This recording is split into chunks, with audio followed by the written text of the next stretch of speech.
2018 September 14న తెలంగాణలోని నల్లగొండ జిల్లాలో జరిగినటువంటి ప్రణయ్ హత్య రెండు తెలుగు రాష్ట్రాల్లో ఎంత సంచలనం సృష్టించిందో మనందరికీ తెలుసు. ఇక ఇదే కేసు దాదాపు 7 ఏళ్లుగా చాలా సుదీర్ఘకాలంగా కొనసాగుతూ వస్తుంది. ఇక నల్లగొండ జిల్లాకు చెందినటువంటి ఎస్టీ/ఎస్సీ సెషన్ కోర్టు సంచలనమైనటువంటి తీర్పును సోమవారం వెలువడించింది. ఈ కేసులో నిందితుడిగా ఉన్నటువంటి A2గా ఉన్నటువంటి నిందితుడికి ఉరిశిక్షను ఖరారు చేసింది నల్లగొండ జిల్లాకు చెందినటువంటి SC/ST సెషన్ కోర్టు.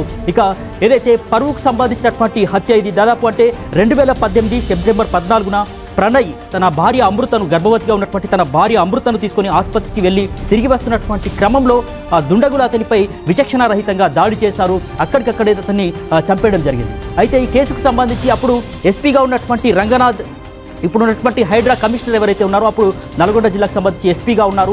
ఆ సమయంలో ఈ కేసుకు సంబంధించి ప్రత్యేకమైనటువంటి బృందంతో విచారణ జరిపించి మొత్తానికి కేసులో 8 మంది నిందితులుగా ఉన్నారని చెప్పేసి ఛార్జ్ షీట్ దాఖలు చేయడం జరిగింది.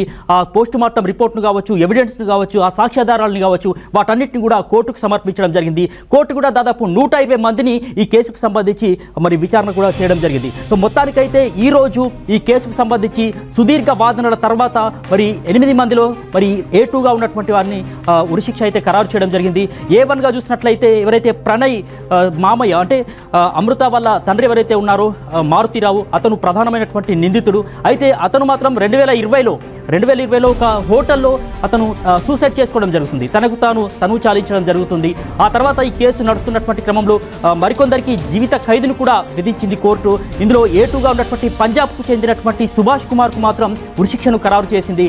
ఇక ఈ కేసు పట్ల ఎవరైతే అమృత కూడా చాలా ఏళ్ల పాటు ఎదురు చూసింది, తనకు న్యాయం జరుగుతుందని వేచి చూసినటువంటి క్రమంలో తను కూడా హర్షం వ్యక్తం చేస్తున్నటువంటి పరిస్థితి అయితే కనిపించింది. మొత్తానికి తన బిడ్డ కులాంతర వివాహం చేసుకుందని చెప్పి తన కూతురు సంసారంలోనే మరి అగ్గిపెట్టేటటువంటి ప్రయత్నం చేశారు మారుతిరావు. ఈ క్రమంలోనే సుపారీ గ్యాంగ్తో ఈ యొక్క హత్య చేయించడం జరిగింది. సుపారీ గ్యాంగ్తో మాట్లాడి వాళ్ళకి సంబంధించి అమౌంట్ను కూడా చెల్లించి యొక్క హత్యనైతే చేయించాడు మారుతిరావు. సో మొత్తానికైతే తను చాలించాడు ఆఖరికి.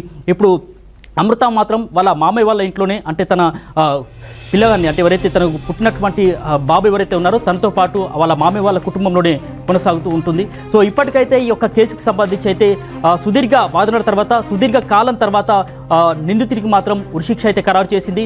ఈ కేసుకు సంబంధించి మారుతిరావుకు సంబంధించినటువంటి బాబాయ్ ఎవరైతే ఉన్నారో ఆయన కూడా A6గా ఉన్నారు ఈ కేసులో.